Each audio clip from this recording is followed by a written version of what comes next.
My name is Megan O'Russell. And my name is Christopher Russell, and welcome back to Page by Page, Writing the Book in Real Time. We are at episode 15. Woot, woot. Woot. And before we get into today's episode, just one last reminder that if you are in the States, that today is election day, so get out there and do your civic duty. And Yeah. They'll possibly give you a sticker. Everybody loves stickers. Yeah. If you find a place that gives you like a lollipop or something, tell me, because that would be awesome. We're not moving so you can get a lollipop. More people would vote if they gave lollipops. No. Okay. Well, all right. I tried.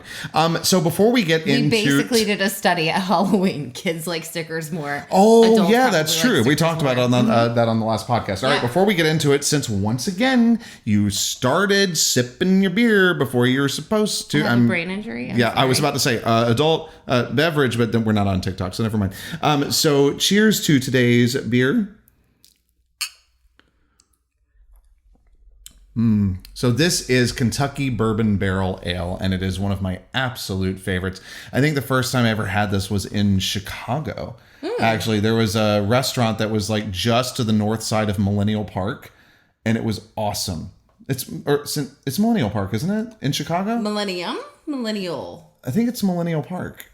Oh man, I'm gonna have to check that. Shiny Bean Park? Shiny Name Park. It had the Shiny Bean Park. That's what I said. Shiny Bean Park. That also has those weird columns where faces are spitting water out. Well, actually, if you're in Chicago ever, and you would have to double check me on the details that it's still there, but there's actually a really cool authors museum right across from the Silver Bean. Yes, there is. That's really amazing. It's really cool. And people from Chicago are going to hear me calling it the Silver Bean, and somebody's going to get pissed. Probably. Sorry, Cloud we're not Gate? trying to. Stargate 11. Oh no, it's Stargate Bean. It's Cloudgate. Cloudgate's the name of it. Yeah. Deep Cloudgate. Space Bean 9. Okay. So before we get into this week's chapter, no, I'm not going to say that. I was like, I'm going to say something, but I'm not going to, because it's not going to serve you. It'll just spoil things. So I'm just going to keep my mouth shut. Things. I know. Well, I mean, it would just spoil a moment for them. Does that make sense? Anyway, so why don't you... You are so slap happy. The level of anxiety I am living at. The level of anxiety, we're not going to get into it. No. Because first of all, it's going to be relevant for 24 hours. So there you go. So we can move on. But the level of anxiety, my brain is the beep beep beep synapses. beep beep beep Nickelodeon. Like it's a lot. By the way, Nickelodeon is trademarked, and we do not represent Nickelodeon. No, that's it is what it sounds like in my head. Beep, beep, beep, beep, beep, beep. Yeah, I don't know why. My brain plays the Nickelodeon theme song. Okay, does it play any good episodes, like of Doug No, and it's Rugrats? just the theme over and over. Well, that's disappointing. Yeah. All right, when you start seeing like full episodes, tell me. Yeah, that would be because better. then I'm going to get you help. But I also want to like tap in and watch those episodes because they were great. So now that we've gone completely off course, it's just what we do. So why don't you give us a rundown of what happened last time? Previously on Sketchbook of a Wayward Seer. So after Ella went back home and she is trying to figure out who Violet is getting her to find, who she is sort of being forced Wait. into. First of all, you said back home. Is that what Ella's feeling now? Is she feeling like it's back home? Back to Kate. No, it's okay. I just was like, oh, it's sweet. But so she gets back to Kate's. She's trying to figure out why she's being quasi-blackmailed, forced into doing this, finding this person. Caleb comes over. He tells her about Clara, this Etherian who was in town. Yes. About a year and a half ago. She disappeared. Yes. She also gets to see his abs. The next day at school, she is trying to find out more. Which she does not lick. She does not lick the his abdominals, abs. No.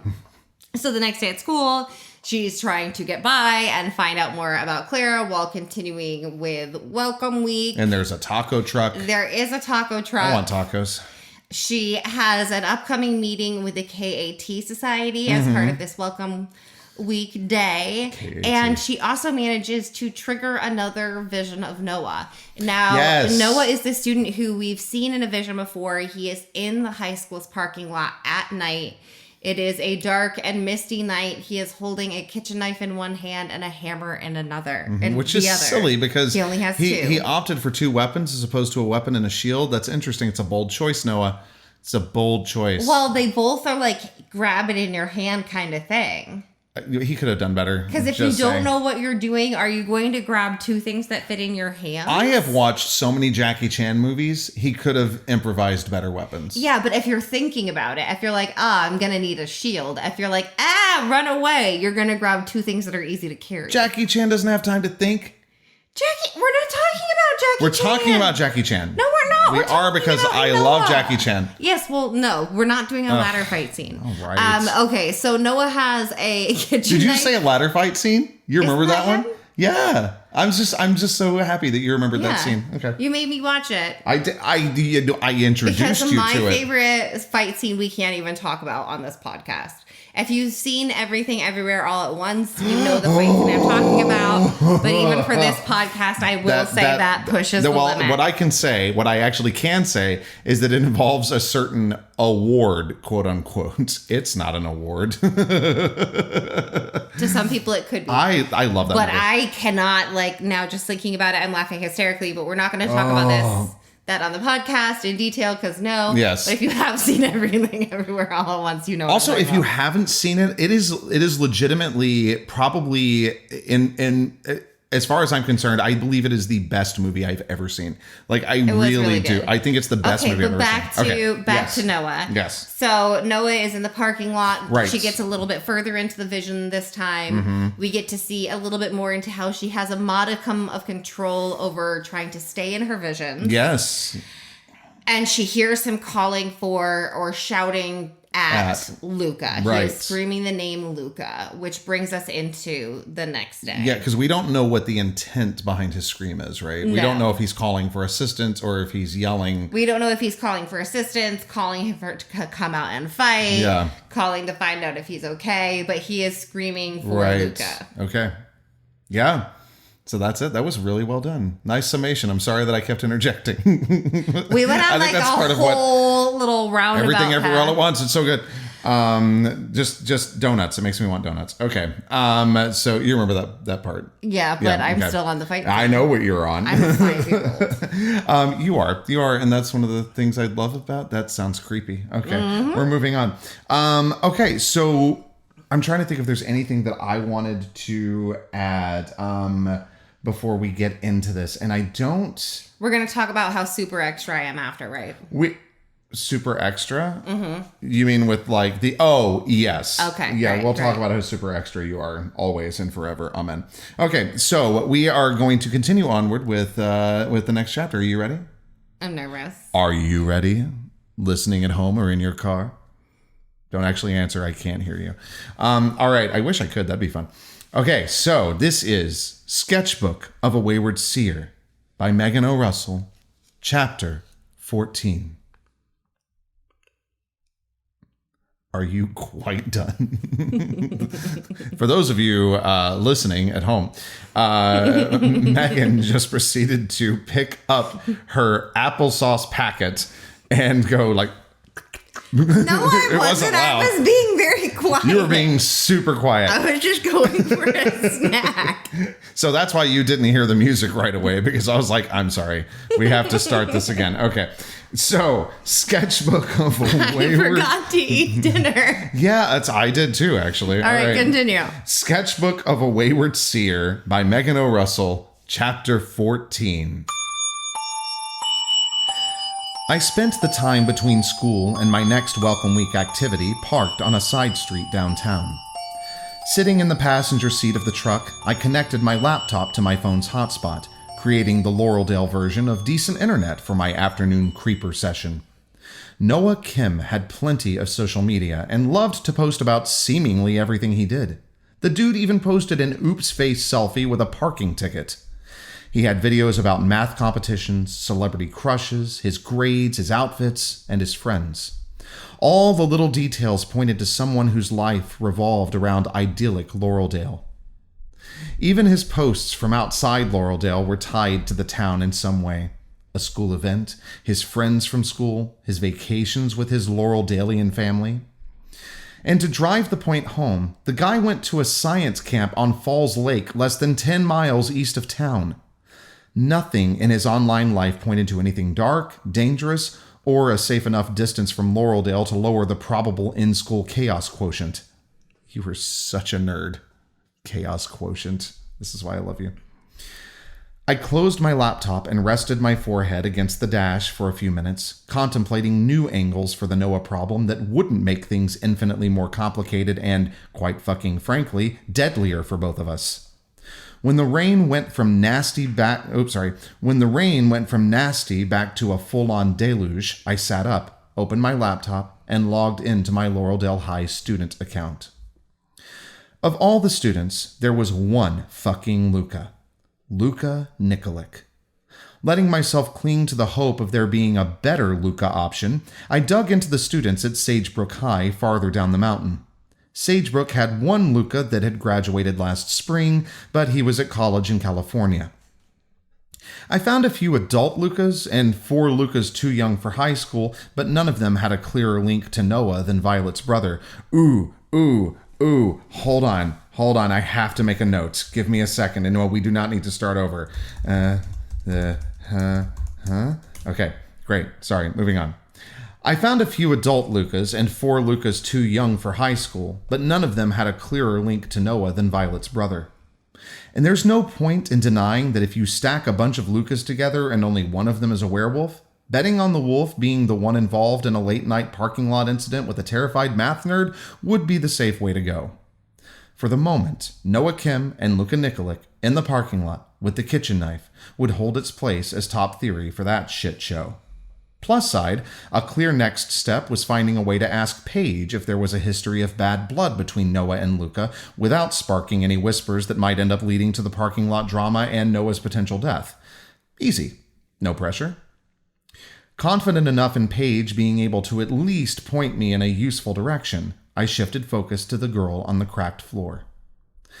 I'd gone down the missing persons rabbit hole the night before, searching for information on Clara. It hadn't occurred to me until I was staring at the back of a girl's head in final period that I'd been searching for Clara, but not checking the rest of the listings for anything that might unlock some new detail I hadn't caught in the dead girl vision. The clothes the missing girls had been seen in last, their haircuts, their jewelry, any of it could be helpful. A 24-year-old from Rochester had been missing for 3 days, Melissa. She had dark hair. The girl in the vision did too, though there hadn't been enough light to tell if the dead girl's hair had been the same ruddy brown as Melissa's.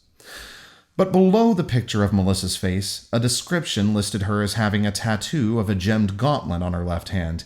I didn't even have to sketch out what I remembered of the scene to know the dead girl hadn't had gems on her knuckles. There had been ligature marks on the girl's wrists, not, $600, $1,000 worth of Comic-Con ink on her knuckles? Congrats, Melissa. You're not my dead girl. I scrolled down to the next brunette. Her super narrow hips counted her out. I set a timer on my phone, giving myself until 4:17 p.m. to continue expanding my search radius further and further from Laureldale. If you heard a squeak just then, that's because our baby Meanie just came in here. Hi, honey. Hi. Okay, goodbye.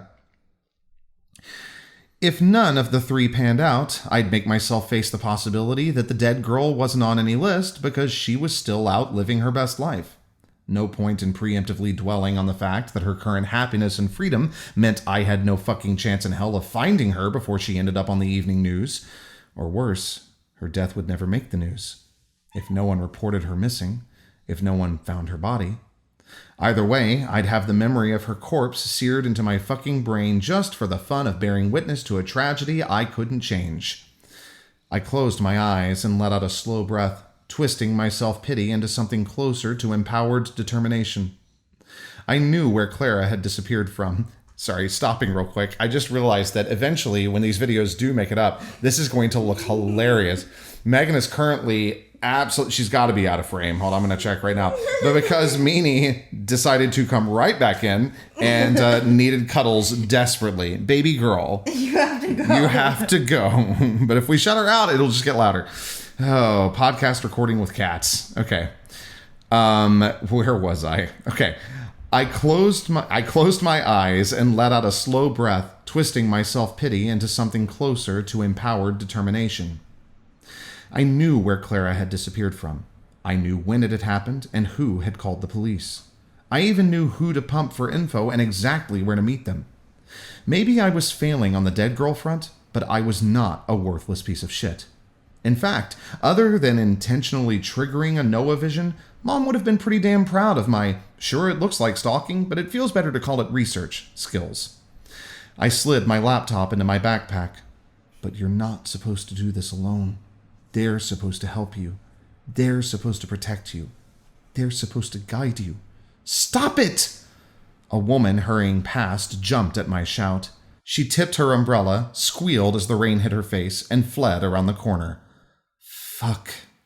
I shut my eyes again, tucking my self-pity, self-doubt, and self-loathing aside to be re-examined in the safety of my room at Kate's. Focusing on the steady sounds of my breathing, I crawled over to the driver's seat. I turned on the dome light and flipped down the sun visor, sliding open the little mirror.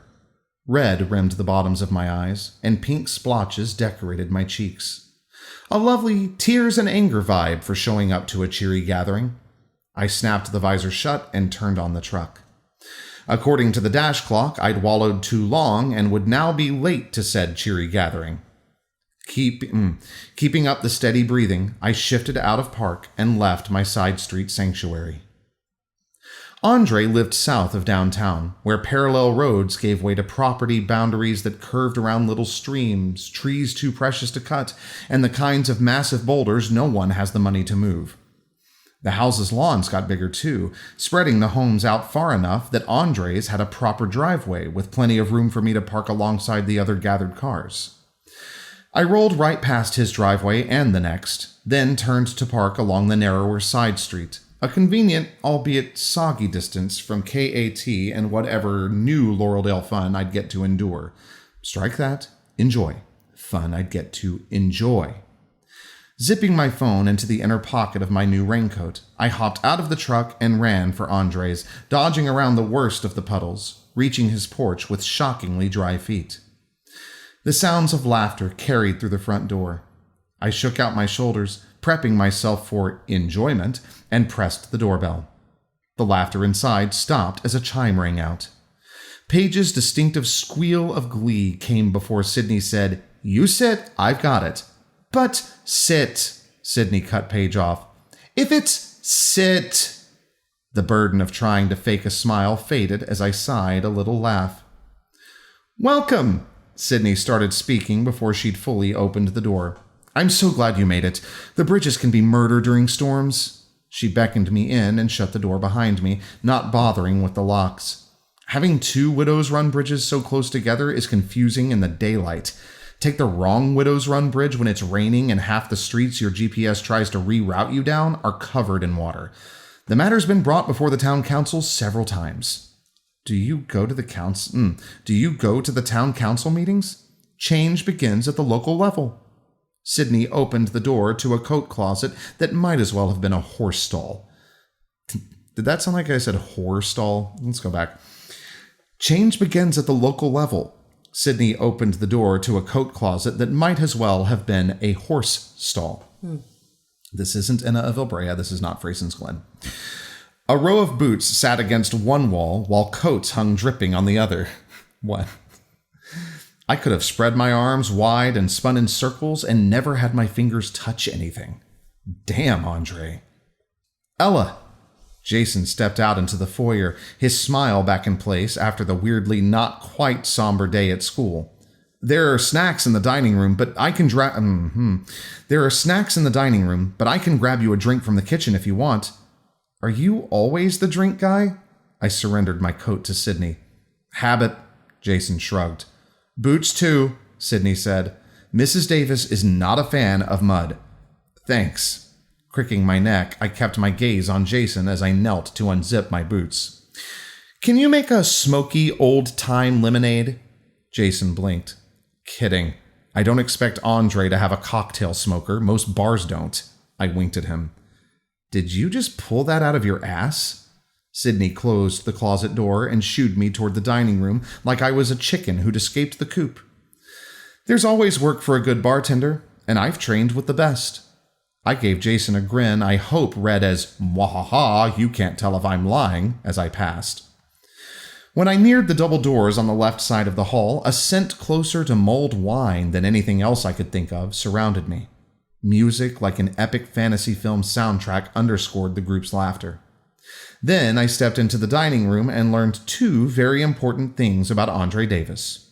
One, Andre Davis's family had money. Two, Andre Davis is a huge-ass geek. Snacks that must have been catered covered the sideboard. The spread, large enough, Andre seemed to be expecting half the junior class instead of the 10-ish people Paige had promised.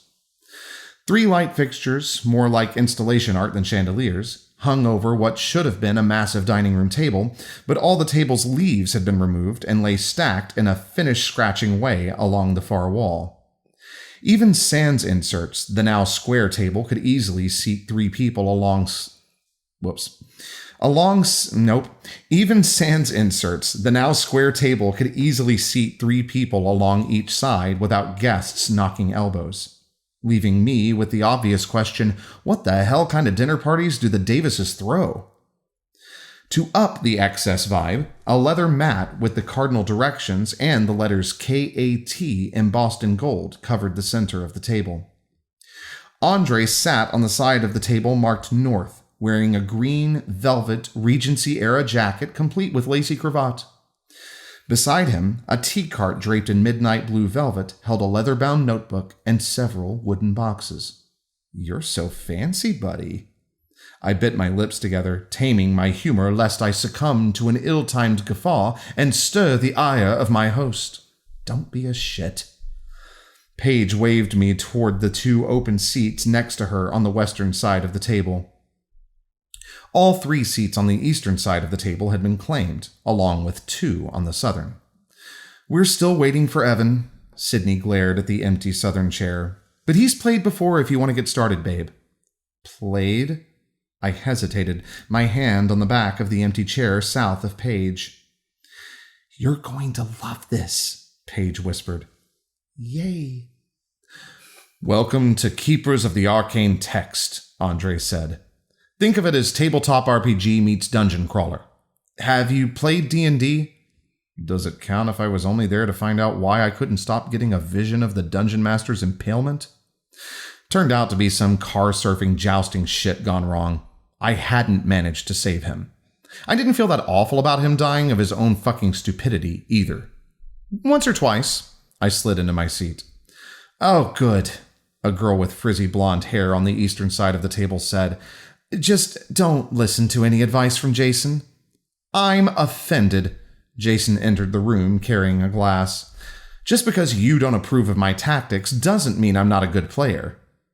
Sydney shook her head at Ella, mouthing, Don't listen to him. At least there are snacks, Ella. Gratitude, Unsmoked virgin old-time lemonade. Jason set a time-garnished glass on the coaster in front of me. It was my turn to blink at him. He mimicked my sly wink. Best I could do without a cocktail smoker. Or bourbon. I sank to lip pursing to keep from smiling. Do you need a cocktail smoker? Andre asked. There's probably one somewhere around the wet bar in the den. If not, I can check the one on the deck. Sorry. The lip purse turned into a full neck tense as I fought not to laugh. You understand that's not normal, right? Teal Hair said. I think you missed the joke, babe, Sydney said. Everyone good on snacks before we start? Paige stood, stepping out of the way, offering Jason the seat between Sydney and me. Can we please just play already? A boy with greasy, fecal brown hair said. What? That's his voice. You describe him as a boy with greasy, fecal brown hair? He totally talks like this. No, he doesn't. He 100% does. You don't know. Okay, in your rendition, he can. But that's that is right, and not this is my canon. rendition. This is not canon. This is canon. Okay, continue. I'm going to edit that to just have you saying this is canon. Can we please play out? Wait, sorry. I'm having too much fun. Can we please just play already? A boy with greasy, fecal brown hair said. Fecal brown, ladies and gentlemen. Megan Elizabeth. I second, Sydney said. It was nicer than saying poop. Why not? You say poop, Brown, and Bryant. I know, but I was trying to be polite. Okay, I'm going back to his voice because I love it. Can we please just play already? A boy with greasy, fecal brown hair said. I second, Sydney said. There is no voting in Keepers of the Arcane text, Andre said. But I will agree to commence Ella's brief introduction to the rules. Great, I said. Way to sound convincing, Ella. I am the Quest Weaver. The rest of you are scholars. Each side of the table represents a clan. Andre turned to the tea cart beside him, reaching for one of the wooden boxes. Jason slid into his chair, whispering, Let me know if you want something else to drink. I took a sip of Jason's concoction. Bitter, with an earthy vibe. Not bad for an improvised response to my assholery. I gave him an appreciative smirk and nod. Pink crept into his cheeks, like I'd complimented a family recipe. Maybe I had. I was supposed to get Gran's recipes. Her recipe book's burned. But if Uncle... First, each clan rolls for territory selection order. Andre pulled 3 dice from the hand-carved, but not impressively, wooden box. He rolled a 20-sided die toward each clan. You do it. Jason nudged our die toward me. Thanks. I rolled our assigned black and red swirled die, landing on 9. Southern got a 14 and Eastern a 2. Top roll draws first. Andre flipped up the velvet tea cart cover, revealing the 3 tubes on the shelf beneath, each with a different colored cap. A girl with a nose ring whispered to her clanmates before saying, Blue. Andre handed the Eastern clan their chosen tube and looked to me. You can pick whatever color you want, Sydney said. At this point in the game, it's mostly luck of the draw. Green, I said. Eastern got stuck with yellow, and we were all allowed to open our tubes. Inside each was a rolled-up section of seemingly unrelated maps. I'd chosen a triangular map of barren mountainous terrain with a stone fortress in the corner, while Southern had a rectangle of jungle, and Eastern had... Oh, it's missing an A. Oh. I'd chosen a triangular map of barren mountainous terrain with a stone fortress in the corner, while Southern had a rectangle of jungle, and Eastern had a rectangle of plains with a walled city near the center. Nice, Sydney whispered. Andre reached behind the tea cart and pulled out a 4th scroll, revealing a square labyrinthine city map with a flourish. He laid his square on the table and arranged the clans map sections around the city, connecting their borders. Workable, Sydney said. Don't think too hard about the next cards until everything is drawn, Jason said. After territory selection, next clan to the left draws race. Andre set a stack of cards on the table. The backs of the cards had the kind of abstract, swirling design that makes you wonder if the artist meant there to be faces staring up at you, or if you really have started imagining monsters in every shadow. You draw, Sydney nodded me toward the pile. Feeling like a toddler playing Candyland with the big kids, I reached for the stack and took the top card. Jason leaned close to whisper, Leave it face down. His usual scent of coffee and spices had been replaced by artificially fragranced soap and deodorant, like he'd run straight here from a post-practice shower. I tipped my head toward him. Don't flip the card because it's a rule, or because you don't want me to overthink? More like a suggested frustration avoidance tactic. Trust me. He gave me a thin-lipped smile. Each player drawing their class card brushed away my need to know what Laureldale story had inspired his grimace. After a class card, each player drew 2 weapon cards and 5 item cards. Once we'd finished, and the players who'd looked at their cards settled down, Andre rapped his knuckles on the table. Thank you. Megan just mind rapping her knuckles on the table. I didn't actually mean to do that. It just happened. That is hilarious. It was my natural actor's instinct. Yeah. You really should be a director. That's a story for another time. Knock, knock, knock. Knock, knock, knock. All right. Andre rapped his knuckles on the table. Because we have an actual table. Since we have a new scholar and the Codex states all parties must be given equal preparation time, I hereby enact a house rule for this session in which the new scholar is allowed a 5-minute tutorial by their clanmates. During such time, the new scholar's clan will not be allowed to make any decisions regarding their clan's history, plans for resources, or characters' motivated deviations. I'm sorry, what? I agree, Sydney said. Have Paige go through the rules with her, Fecal said. If you send their clan out together, there's no way they won't start plotting. I'm not teaching a new player, Paige said. That's way too much pressure. Are you still laughing at me? Yes, I'm still laughing at you. Okay, keep going. This isn't a democracy, Andre said. Jason hasn't looked at his cards. He can take Ella, Paige said. A swirl of something bright and grateful swooped through my chest. Sounds fair to me, Sydney said. I'll allow it, Andre said. Because it's Sydney's clan? Teal asked. Sinking to that level so soon? Sydney sounded more amused than angry. Do we remember the email I sent about best behavior? Paige said. The Quest Weaver decides house rules, and Jason can take Ella to the library. Sydney can join them in 5 minutes when the other clans scatter to prepare, Andre said. Perfect, Sydney said. Yay? Bring your cards. Jason stood, and I did the same, matching his non-fleeing from doom pace as he slid his chair back in under the table and started toward the door. The Quest Weaver also instates disadvantage on all strength checks for anyone who questions his impartiality. The sound of Sydney's laugh and Teal, Frizz, Fecal, and Paige bickering followed us out into the hall. Can we stop for a second and talk about that? Teal, Frizz, Fecal, and Paige. It must be so terrifying in your head. Because that's how you would think of them, right? That's how I do think of people. Is that... I don't even want to know what you think about me. Well, no, you have a name. Well, yes, I do. Oh, so so people that you haven't, you don't really know? Yeah, okay. Like people who... Because she's just not meeting them and she's overwhelmed by names. That's fair. Okay. So it's not like I call you food bringer. That beer is so good. It is, but I don't think of you as food bringer, but Food bringer.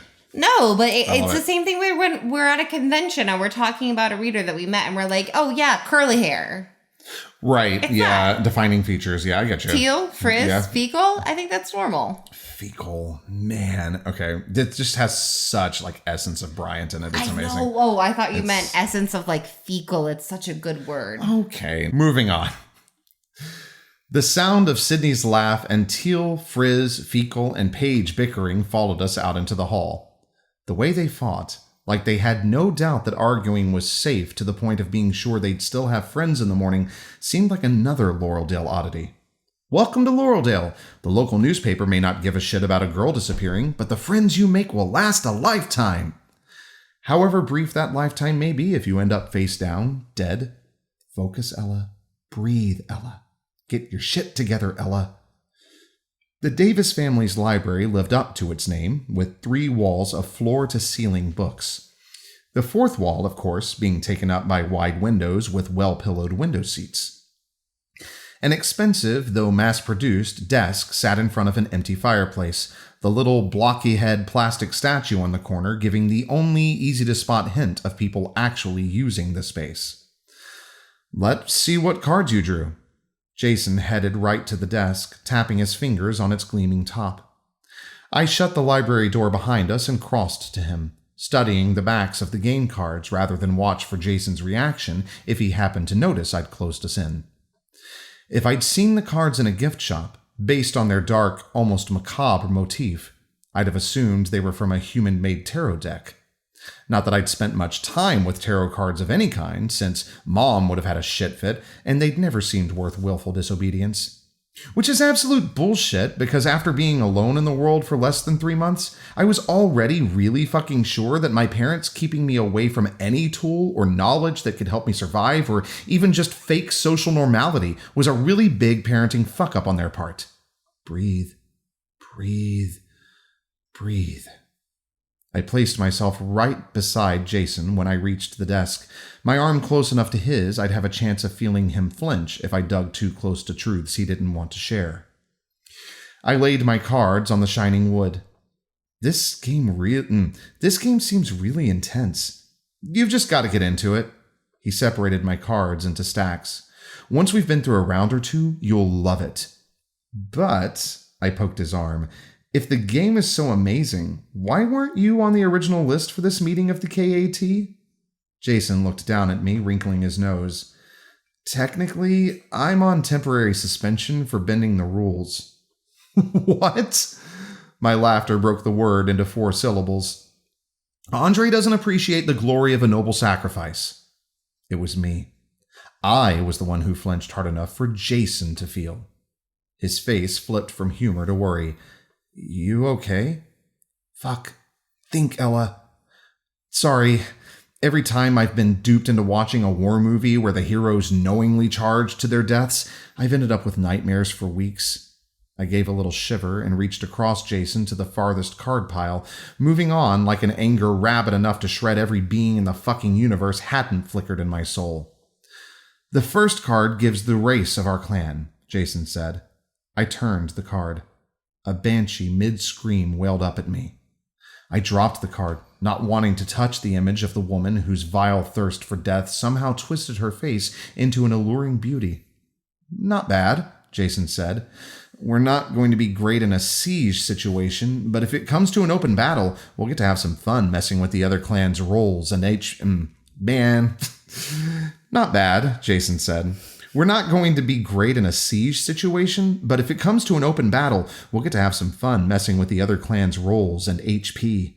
The banshee on that card is gonna mess with some fucking HP, all right, you dumbass human fucksicle.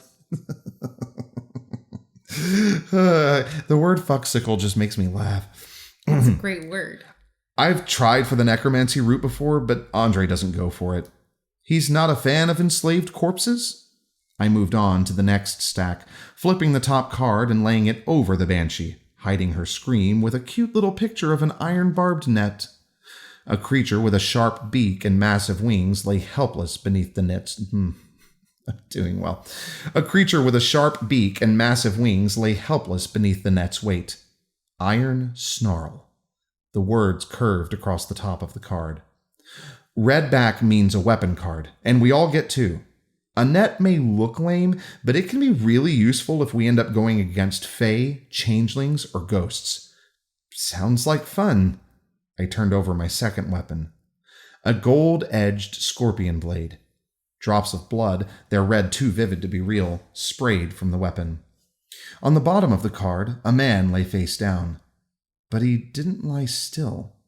He arched his back, clawing toward the sky, screaming like the stars might help him. If not save him from his pain, at least bring death to free him from it. A wound, too big, bleeding too much, sliced across his back from his shoulder to his waist. Too much blood. Stop. It's too much. He struggled up to his hands and knees, trying to get his feet beneath him.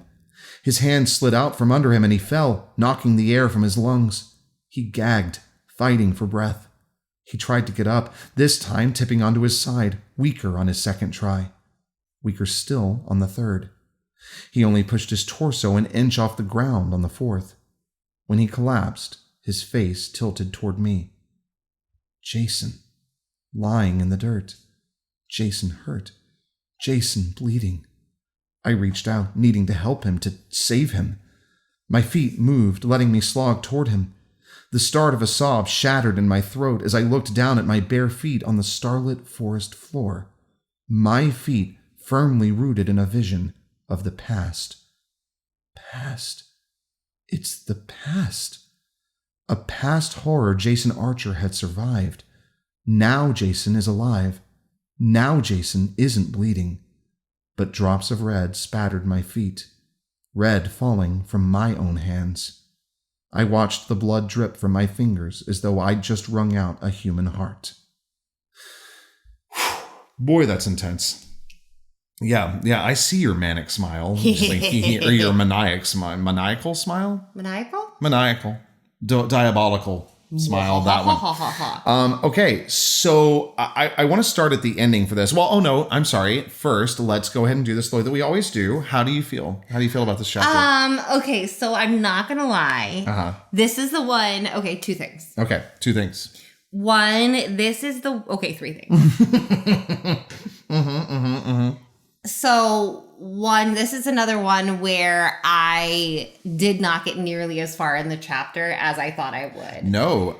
And this is also the first one where you cut a significant portion. That was 2. You skipped ahead. I said I had 3 things. I am so sorry. But I did not get nearly as far as I thought I was going to. Okay. 2, I cut more from, because there have been like little lines and paragraphs that I've cut, but I cut like 800 words from this chapter.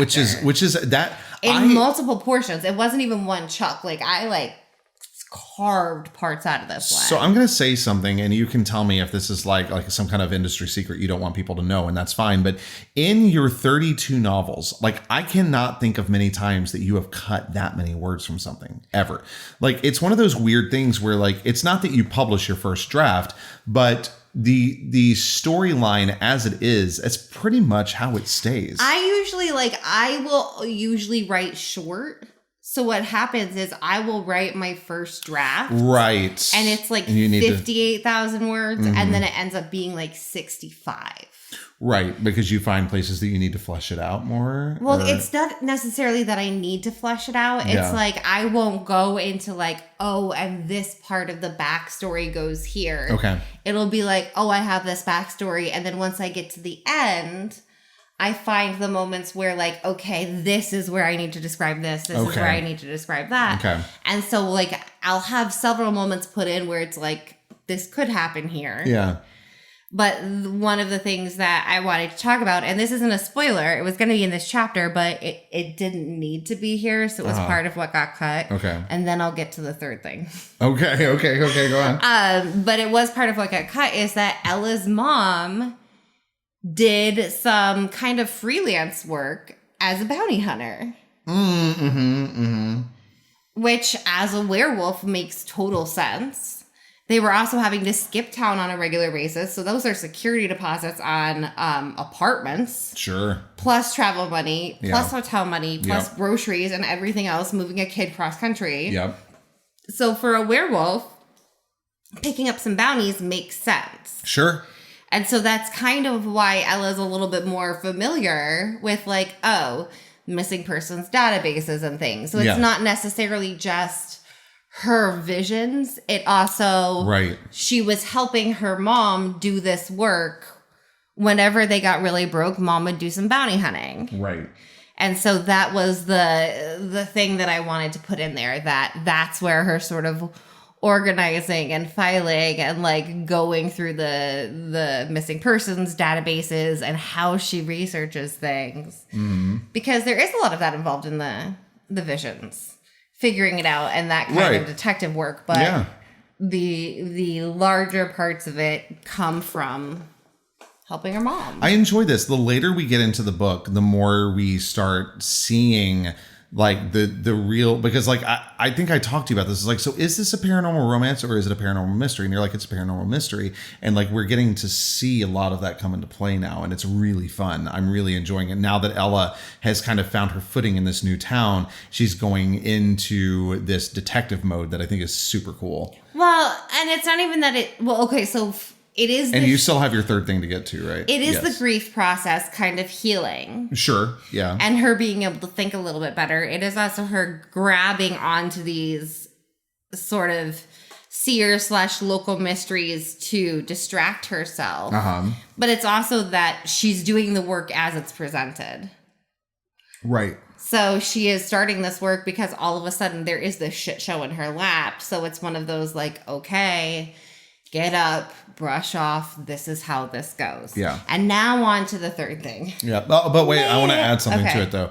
Is that this is the first time that she's had to brush off in a new environment without her family. And that's kind of what, like, it's amazing. And I honestly credit Paige with a lot of this. It's almost as though Paige was like almost like a steroid shot. Like when you're trying to heal. Do you know what I mean? Like, I do kind of feel that about Paige. I really do. I would buy that. But does that make any sense? I don't even think it's necessarily Paige. I think it's Paige. Paige is my favorite. It's also like the normality of even an abnormal routine. It's, okay, well, here's your homework. Right. This is the time school starts. Yeah. You're expected to go to class. And I think that's part of it, too, is just like being put back in, this is normal. And even if it's new normal, being set in that niche and told that's where you're going to stay. Okay. Is, I think, I'm the author, so I'm going to say but that is part of what's gotten her back into that detective seer mode. Okay. So sorry, you were going on to number 3. And number 3 is, I know that we have talked a lot on the podcast, and part of the podcast, the point is to make it so that there's sort of no takesies backsies once it's written. Oh, it's there. yes. But because with Keepers of the Arcane Text, it is this huge, like, full-on game. The notes that are in my computer are not. There is a drop of what is on my computer that got mentioned in this chapter. I am horrified. Oh, there are weapons types involved. Oh my gosh. Oh, it's a lot. You need to take this to Wizards of the Coast, or Alan does. I would love to do something like that, but that's where this disclaimer goes. Yes. Is that if there's anything that I've mentioned in here, like 2 weapons or like different classes or whatever, and the game does end up working out somehow with like the Kickstarter or whatever, anything that has to do with the game that might need to be tweaked in order to make it doable, I do reserve that right. There is no way that's going to be ready in time for the Kickstarter. It takes so long to do stuff like that. Well, no, but the Kickstarter, you wouldn't release it with it. Like it would be... that's true. It would come months later. Yes. Okay, I see. Yes. Oh, that would be really cool. I know. That's what I was thinking when I was like, wow, I have this much information for it. I was like, I didn't think about that. Wait a second. This would be a really cool thing to have with the Kickstarter, because a lot of what I want to have with it, because I am building it around the mythology of this world, is that it would be a much deeper look into the paranormal creatures of this world. Through this game, you would sort of get that world building information to go with it. So I had thought about this before, but now hearing you explain it even deeper, I think that this is the first time in 32 novels that you have done something like this. Like, for instance, there's, I'm going to bring it up because it's just the easiest parallel to make. It's the easiest. You're going to understand why I bring this up. But Harry Potter, there's a lot of like food and drink in there that is only found in that wizarding world, right? And then it comes out and you get to see it like in the theme parks and stuff, right? There hasn't been anything up until now other than in Ilbrea, like Frey. I would love to try Frey, stuff like that, you know, and Sham and like the different beverages you have in there. But this is the first time I think you've ever gone so deep into something that could be taken out of context of the book itself and used on its own. I think it's just cool. Well, the way that I have had to, I was running my hands down my face, so my words were muddied. It was kind of raw. You can't talk through your hands? But the way that I've had to structure the rules of the supernatural to make sure I have a theory and consistency from the beginning, that it's kind of made even thinking of something like that more doable, just because of the amount of world building Bible-ness that I have. And I do want the creatures and the clans and such that are in Keepers of the Arcane Text to reflect the kinds of Ethereans in the world, so that they pair together. And there's a reason for this. I'm sure that like all of a sudden humans have this knowledge. Simplest rendition is, if you're looking at it in their world, those are the things that really do go bump in the night. Right. So like for us, it would be like we would have our own vampires and werewolves and stuff. But okay, so it's not. So it's like, but it's theirs specifically. Because those are the legends that they know, because those are the Ethereans. So instead of like having just a banshee, well, I know specifically what kinds of banshee from which legends I want for this. Okay. So then to have that exact kind of banshee be in the game would be so cool to me. I will pay you money to put the banshee of Ed Sheeran into the game. The Banshee of Ed Sheeran? It's the Banshee of Ed Sheeran. It's a movie, but it's the Banshee of Ed Sheeran. Yes, do that. Yeah. I think that Ed Sheeran will allow us to do that. That's the play that I went for. Wow.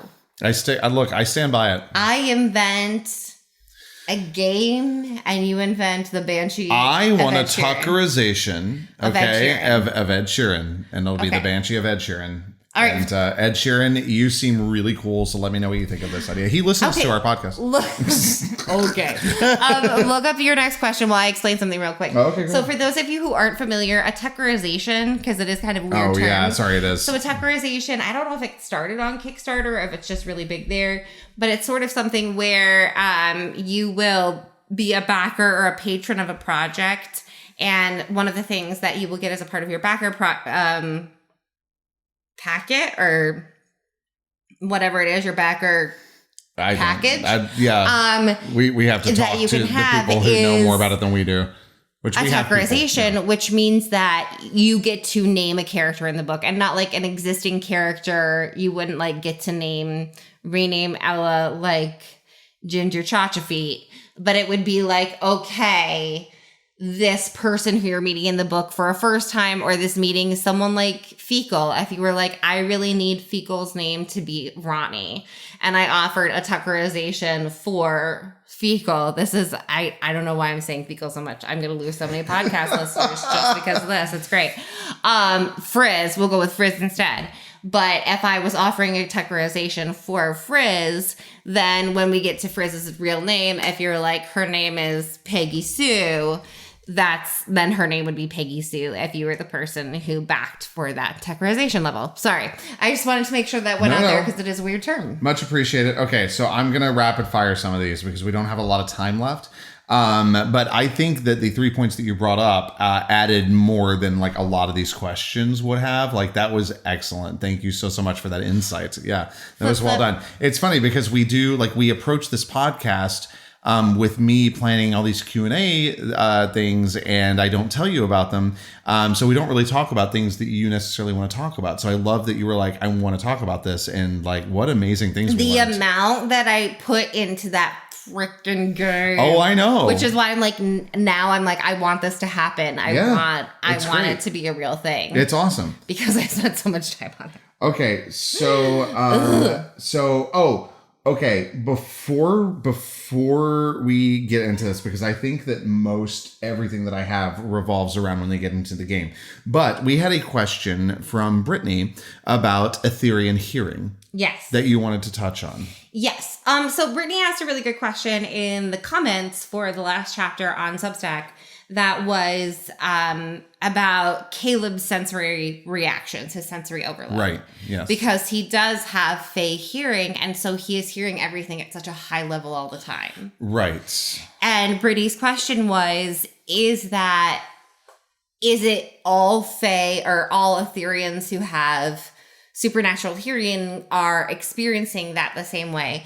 And so to me, on a human level, in my brain, Caleb is someone like me who has sensory issues. Mm-hmm. And then other Etherians with super hearing would be like those sound audio engineers who can hear like the tiniest thing and fix it. Okay. Who like hear loud things, but they hear the micro things within it, and their brain isn't programmed to be overwhelmed. It's programmed to understand. Okay.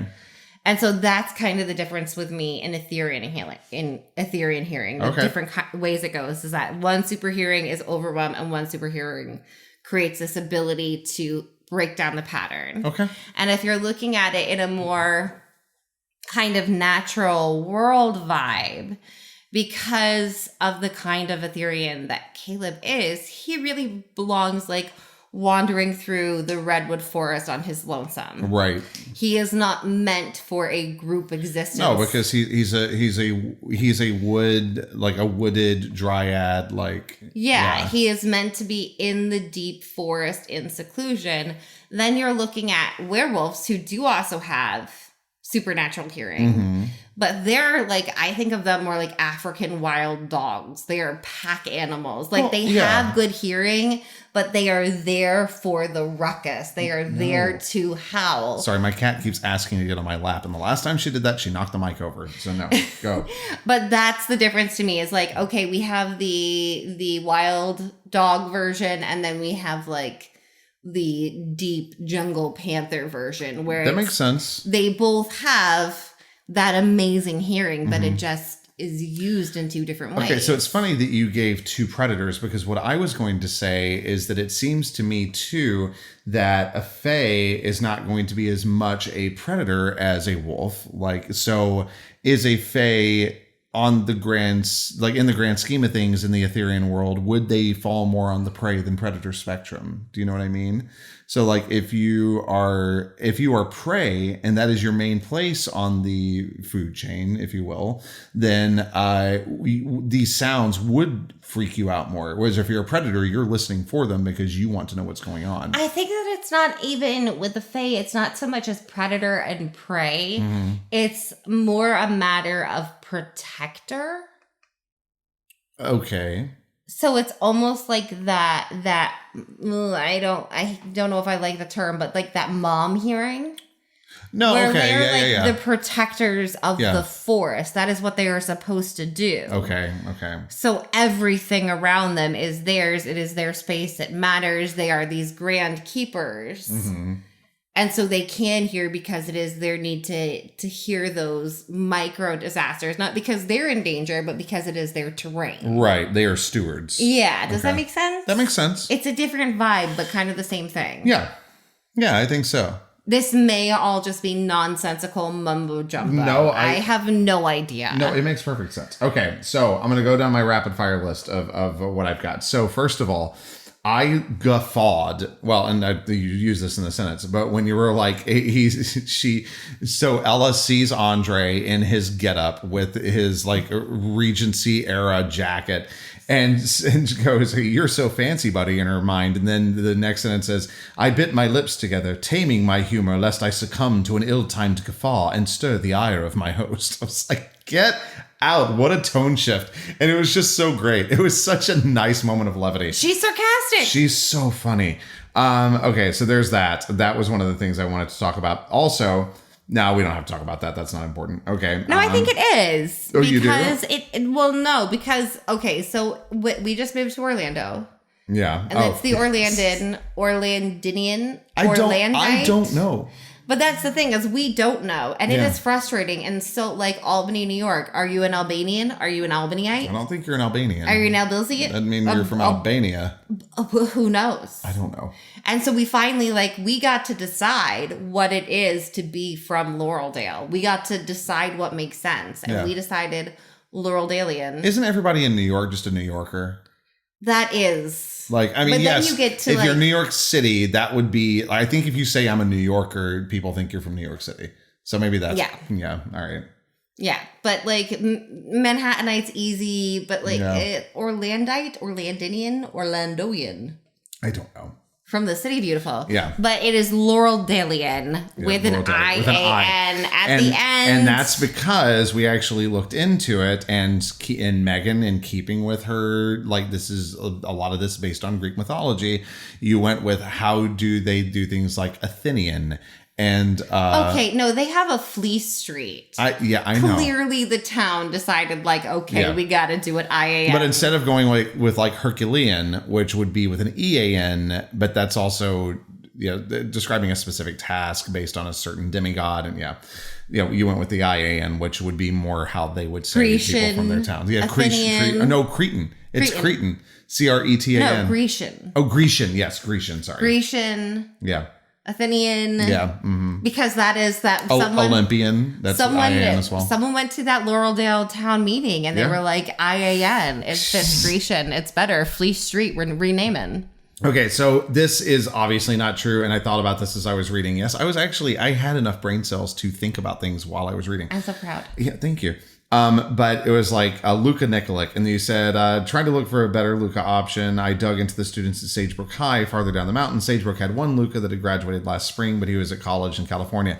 And in the dumb part of my brain, I was like, maybe it's the same Luca. Maybe it's the kind of thing that where Ella's having to switch schools all the time. Maybe it's kind of like a Twilight-y thing where they have to go away and then come back. And I was like, but that was last spring, Christopher. That's not what's happening. Do you see where my brain's going here? No. Okay, so the Cullens, how you were Luca was at a school farther down the mountain. He was actually Sagebrook, but that makes no sense at all. Also, so I was people from school people would see Would each know, other. So you would have to move farther afield. So that I was like, never mind. No, I will say that Sagebrook, I thought you were catching on to, because we have kind of discussed off mic, sadly, but that there is a different kind of Etherean group that is in Sagebrook. It is a different Etherean culture. Yes. And one of the things that I'm really excited to get to when we finally get to Violet's Family's Bar is that in the map, Violet's Family's Bar is the bridge point between Laureldale and Sagebrook. Now that's interesting. That's like the treaty line point. Okay. Where it is lawful for everyone to gather from both cities. So I'm really excited to get to her family's bar, because I know that that's there. It's the waypoint between the two. And I know it's there, and I haven't gotten to it yet. But so Sagebrook is a name that will be heard again. Okay. It's just taking forever. So we are just going to go a little bit long on this, because there's something I really want to get into. But before I get to that, I have written down on my notes, there's an uncle, and he obviously still exists. Mm-hmm. He's still around. And I was like, what? So do we ever get to meet said uncle? I don't know if you're going to get to meet him in person. Oh, okay. We might just hear about him. Yeah. Okay. That's fine. I'm fine with that. He actually, part of his thing was what was cut in this chapter. Oh. Did he hunt with Ella's mom? No. Okay. So part of what was cut is that Ella's mom was the bounty hunter in the family, because not that she considered herself to be more capable, but that she considered Ella safer. If she was only going to be with one of them, she wanted Ella with her dad. Sure. Yeah. Okay. And so Ella never really knew why that was. The supposition being he's bigger. Technically, he's stronger, lifting wise. And his family will burn the earth if anything happens to him. Okay. Whereas they would not do the same for Ella's mother or for Ella. Okay. So having Ella's dad there gave Ella better protection. Okay. Because Ella's uncle, one of her uncles, is currently 20 odd bodies into his tearing through hunters trying to figure out what the fuck happened to Ella's family. Okay. So wait, so her father is Gale, not her mother. Her mother married into it? Mm-hmm. Okay. That makes a lot of sense. So it's her dad's pack. Right. So all of the protection comes through her dad's family. Okay. So, and her uncle would have done the whole vengeance, going searching for the truth if it had just been her grandmother who died. Yeah. But he wouldn't be on this huge path if it had just been Ella or her mom. So that's her dad's mom. Yeah. Okay. So like her dad's brother would be on this. I've killed 30 odd humans since, 82 days ago, getting to the truth of this. I love that you remember the day, the number of days. Yep. But like he would have ended up on this path had it been just the grandmother or just the dad. Okay. He would not have done it for just Ella or just her mom. Okay. And so that was in part of like with the bounty hunting information of like her mom goes out and so her dad stays and so the uncle's there because now the uncle's out doing unaliving of lots of people. Mm-hmm. But that was part of what got cut because it was not completely necessary to the action of this chapter. Yeah. And I sliced it and it was so painful. Well, and what's funny is that you had said something about like not getting to necessarily the exact dramatic beat you wanted to get to in this. And I said, well, babe, and I still don't think that you necessarily got to it. But I was like, I mean, you could try cutting some stuff. I know that's not something. No, that was after I cut all this. That was after. Wow. That's amazing. Like this chapter is so pared down the amount that I cut to be able to get to the vision of Jason. Okay. All right. Okay. So I've got two more things. Okay. One, this is a little superfluous, but I think it's hilarious to talk. Well, it's not. It fits the chapter. But I said you nailed the player behavior of a game like this, especially with the being like, you can't give them extra time. You give them extra time, they're totally going to do something. It's like it's so funny, and not only that, but also being like. and the friends, like having these friends that you know would be there, because that is 100% describing our friend group. Like I remember one of our absolute best friends, me yelling at her oh my during a God. game. It was a mess. Just standing there it was yelling. So funny. And she's so tiny and she was so mad and you were so mad and her little fists were it wasn't up. anything personal. And honestly, it was also, and I said this to her, it was like I was not having a great day because of other stuff that was going on. But it just, those games can heighten these emotions, especially if you're competitive. So it is very nice to play these games and you get heated, but you know that it's going to be okay, because they really are your friends. Like it's going to be all right. So I just love the way that you nailed that behavior. All the time, you don't have that kind of friendship. No, because that takes a while. Oh, that's true, and that's why she thinks that's very Laurel Dale. So she thinks that's one of the weird things. They've been in the same class of 80 people since kindergarten. Yeah. So there's not a different high school for them to go to within those limits. Yeah. That's that I can't wrap my head around, because I went to school in not a big city, although it was at one point the fastest growing city in the country. But we had three public high schools and a private. So like we had tons of schools. I mean, the elementary school I went to was smaller than this, but then 6 elementary schools fed into one high school. Wow. But we had from K to 5, it wasn't even 80. We had the same 43 kids. Wow. K to 5. There were a couple who rotated in and out, but it was all of us the same. And they kept us in the same grades. Yeah. So I did 6 years with basically the same 20 kids. Sheesh. They'd flip-flop the twins between classes every year. But because we had 2 sets of twins, they'd flip-flop them. But the rest of us were basically the same. Because that's just small town life, man. Like, you are with those people forever. Yeah, sure. You poop your pants in kindergarten, that shit's coming back to you in high school. What about if you poop your pants in high school? Not that I ever did that. All right. So, sorry. Speaking of fecal, no, I'm kidding. We're not going back to him. But the last thing I want to talk about is how brilliant these 2 moments are at the very end of the chapter. There are 2 moments that happen. You're making me uncomfortable. It's all too bad. I'm going to heap praise on you right now. So you have this gold-edged scorpion blade weapon card. And on it, there is at the bottom of the card, there's a man who is lying face down. Okay. And it's like, but he didn't lie still. He arched his back, clawing toward the sky. And what's interesting is that at first, when I'm reading this, okay, I'm going to read it out loud. On the bottom of the card, a man lay face down, but he didn't lie still. He arched his back, clawing toward the sky, screaming like the stars might help him, if not save him from his pain, at least bring death to free him from it. So that's 3 paragraphs, okay? That's 4 sentences, 3 paragraphs. In those 3 paragraphs, it's looking like she is describing a piece of art. Okay. Like he arched his back, clawing toward the sky. That could be her talking about somebody that's the position that he's in, right? And his mouth is like open as though in a scream, right? So she's saying these things as definites, but it sounds like an art critic talking about a piece of art. And then we move down again. A wound, too big, bleeding too much, sliced across his back from his shoulder to his waist. He struggled up to his hands and knees. And you're like, okay, so all of a sudden you are unfolding this even more and bringing us deeper into what's actually going on. But you never give us the hallmark of this being a vision that you've given us before. Every time prior, there has been something letting the reader know, hey, this is happening now.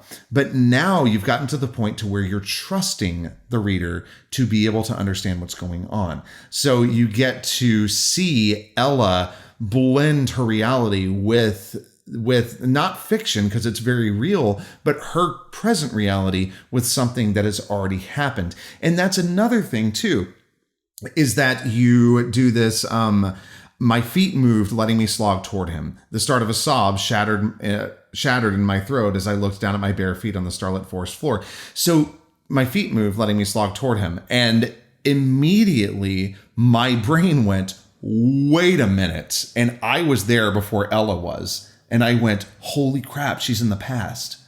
It was just so seamlessly and brilliantly done. And you should be very proud of yourself. But did you mean to, like, is this the part of the book where you were like, I trust the reader to be able to keep up now? Is that why you did it that way? Part of it is that, and part of it is that it was... Okay, so part of it's that. I feel like I can be more... I feel like I can work more quickly with it. Okay. Just because it's like a moving staircase. We've seen the moving staircase a lot. We know how this goes. We can pick it up the pace a little bit. Right. The other part of it is the vision in this case was not triggered by Jason touching her. It was triggered by the image of the man. So then, but he had to, she wouldn't have seen that if Jason hadn't been there, right? No, but the thing that she's seeing is the memory of him being face down on the ground. Because this is a past moment. And we don't know how far in the past, right? Not yet, no. Okay. But we can assume that he's not too much younger than he is now. No. But so it's the image of him that matches so closely with the card. Uh-huh.